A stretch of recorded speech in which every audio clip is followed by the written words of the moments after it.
पछिल्लो समयमा रवि लामिछानेलाई विरोध गर्नेहरू पनि यति बेला रवि लामिछानेको पक्षमा साथ समर्थन गर्दै आइरहेका छन्।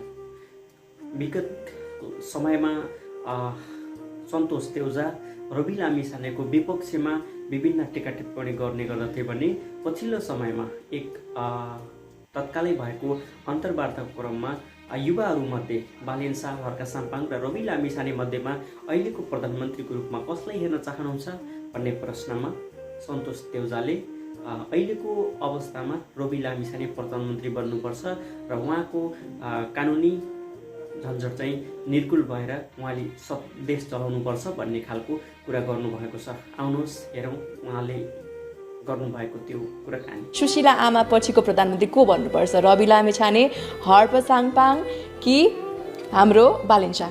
यी तीनटा मध्येमा यदि कसरी तपाईँ प्रधानमन्त्रीको रूपमा हेर्न चाहनुहुन्छ र सोध्नुहुन्छ भने यी तीनटा मध्येमा म रवि लामिछाने हेर्न चाहन्छु। सहकारी मुद्दा त सल्टिएकै छैन, यो त ल्याएर लगाइदिएको मुद्दा नै हो। त सल्टिनु त पर्यो नि त कानुनी रूपमा गइसकेपछि। सल्टन हो, यही त छ भने राम्रो मान्छेलाई, जो मान्छे क्षमतावान मान्छेलाई लहर थुनेपछि अलि धेरै गर्जिने बाघलाई, अलि बढी शक्तिशाली बाघलाई के गर्ने नि जङ्गलमा बढी उ गर्यो, यसले चाहिँ हैकम जमायो, ल्याएर थुन्नु भने चाहिँ ल्याएर खोरमा चाहिँ थुन्छ नि, त्यही हो भएको यो।